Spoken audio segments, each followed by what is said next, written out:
সুপ্রিয় দর্শক, এই মুহূর্তের সবথেকে বড় খবর। দর্শক, আপনারা জানেন আর.জি. কর কাণ্ডে মহিলা চিকিৎসকের মৃত্যুর ঘটনায় এখন রাজ্য রাজনীতি একেবারে তোলপাড়। প্রবল চাপে রয়েছে রাজ্যের শাসক দল তৃণমূল কংগ্রেস।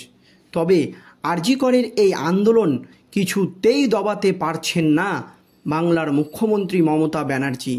যত দিন যাচ্ছে আর.জি. করের এই আন্দোলন কিন্তু বেড়ে চলেছে।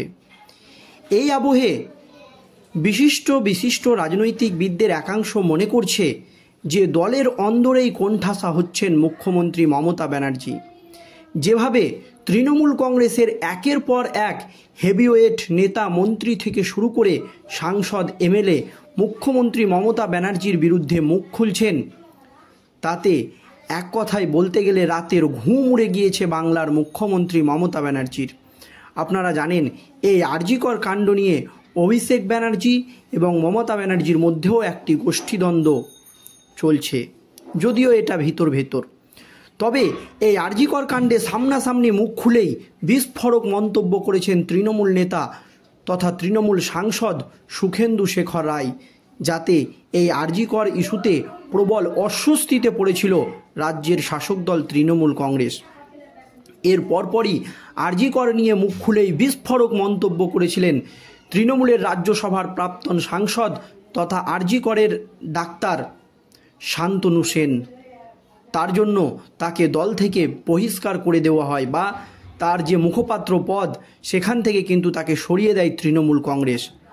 আর এবার সুখেন্দু এবং শান্তনুর পর আর.জি. কর কাণ্ড নিয়ে মুখ খুলেই বিস্ফোরক মন্তব্য সাংসদ দেব তথা অভিনেতা দেব যা বললেন তাতেই নতুন করে রাজ্য রাজনীতিতে একেবারে শোরগোল পড়ে গেল। শুধু মন্তব্যই নয়, একেবারে ধুয়ে দিলেন অভিনেতা দেব। রূপশ্রী কন্যাশ্রী নিয়ে প্রশ্ন তুলে দিলেন অভিনেতা। কি জানিয়েছেন দেব, দেখুন দর্শক। আর.জি. কর কাণ্ডে রাজ্যের শাসক দলকে আক্রমণ করে চলেছে বিরোধীরা। রাস্তায় নেমেছে সাধারণ মানুষ।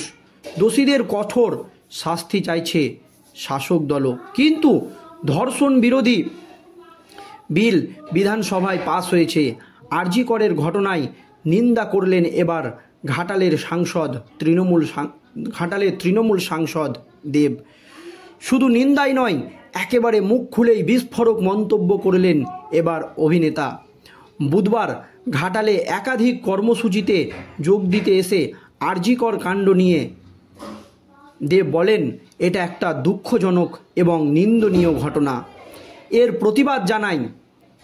আর কারো নাম যেন তিলোত্তমা রাখতে না হয়, সেই ব্যবস্থা নেওয়া দরকার। রাজনৈতিক দলগুলি পরস্পরকে দোষারোপ করছে।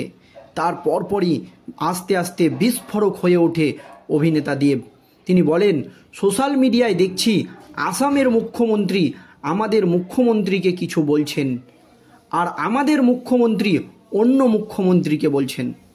দেখুন, আসামের মুখ্যমন্ত্রীর সঙ্গে তিনি কিন্তু বাংলার মুখ্যমন্ত্রী মমতা ব্যানার্জিরও প্রসঙ্গ টেনে এনেছেন এখানে অভিনেতা দেব। তিনি পরিষ্কার জানিয়ে দিয়েছেন, আসামের মুখ্যমন্ত্রী যেমন আমাদের মুখ্যমন্ত্রীকে বলছে, আমাদের মুখ্যমন্ত্রী মমতা ব্যানার্জিও কিন্তু অন্য মুখ্যমন্ত্রীদেরকে বলছেন। এই ভাষাতেই বলেন অভিনেতা দেব, এটা বাংলা অন্য রাজ্যের ইস্যু নয়, এটা আমাদের দেশের ইস্যু। এর পরপরই আরও বিস্ফোরক হয়ে ওঠেন অভিনেতা দেব। তিনি বলেন, কন্যাশ্রী রূপশ্রী বা কেন্দ্রের বেটি বাঁচাও প্রকল্পের কথা টেনে আনেন ঘাটালের সাংসদ। তিনি বলেন, এই কন্যাশ্রী রূপশ্রীর কোনো মানেই নেই। কন্যাশ্রী রূপশ্রী দিয়ে কি হবে যদি আমরা আমাদের দেশের মেয়েদের না বাঁচাতে পারি? দেখুন, তিনি পরিষ্কার জানিয়ে দিয়েছেন যে এই কন্যাশ্রী রূপশ্রী দিয়ে কি হবে যদি আমরা আমাদের দেশের মেয়েদের না বাঁচাতে পারি। এইটাতে কিন্তু আরও অস্বস্তিতে পড়েছে রাজ্যের শাসক দল তৃণমূল কংগ্রেস। এখানেই না থেমে আরও বিস্ফোরক মন্তব্য করেন অভিনেতা দেব। তিনি বলেন, আমার মনে হয় কেন্দ্রীয় সরকারের সর্বদলীয় বৈঠক ডাকা দরকার, সব মুখ্যমন্ত্রীদের সঙ্গে বৈঠকে বসা দরকার। এটা কিভাবে আটকানো যায়, অপরাধীদের কি শাস্তি দেওয়া যায় তা দেখা দরকার। তার পরপরই আরও বিস্ফোরক হয়ে ওঠেন অভিনেতা।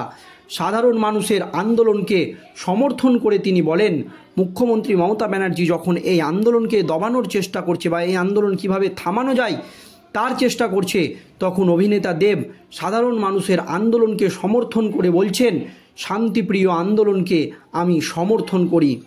এই আন্দোলনকে আরও বড় করতে চাইছে দেব। তিনি পরিষ্কার জানিয়েছেন, এই আন্দোলনকে এমনভাবে দেখতে চাই যে ভারতের মানুষ 100 বছর মনে রাখবে।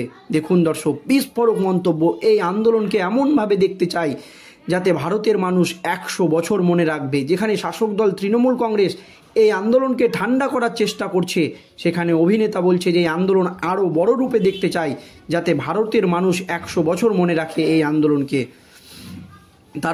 তার পরপরই তিনি বলেন, আন্দোলনের হাত ধরেই ধর্ষণ বিরোধী আইন হয়েছে।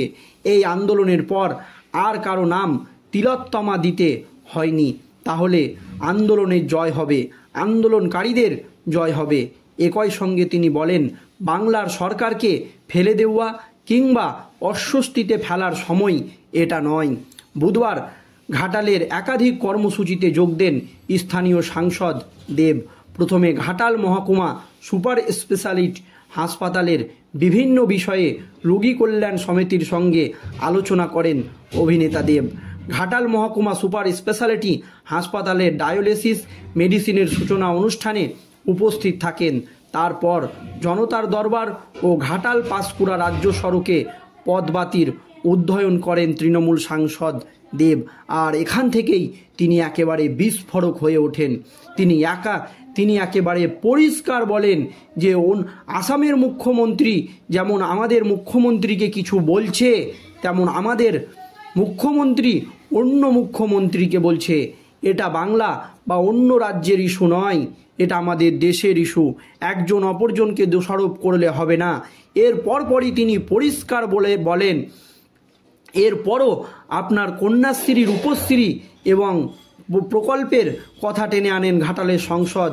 তিনি পরিষ্কার বলেন, এই কন্যাশ্রী, রূপশ্রী, বেটি বাঁচাওয়ের কোনো মানেই নেই যদি আমরা আমাদের দেশের মেয়েদের না বাঁচাতে পারি, আমাদের দেশের মেয়েদের সম্মান না করতে পারি। একেবারে পরিষ্কার জানিয়ে দেয় অভিনেতা দেব। দেখুন দর্শক, আর জানিয়ে প্রবল অস্বস্তিতে পড়েছে বাংলার শাসক দল তৃণমূল কংগ্রেস।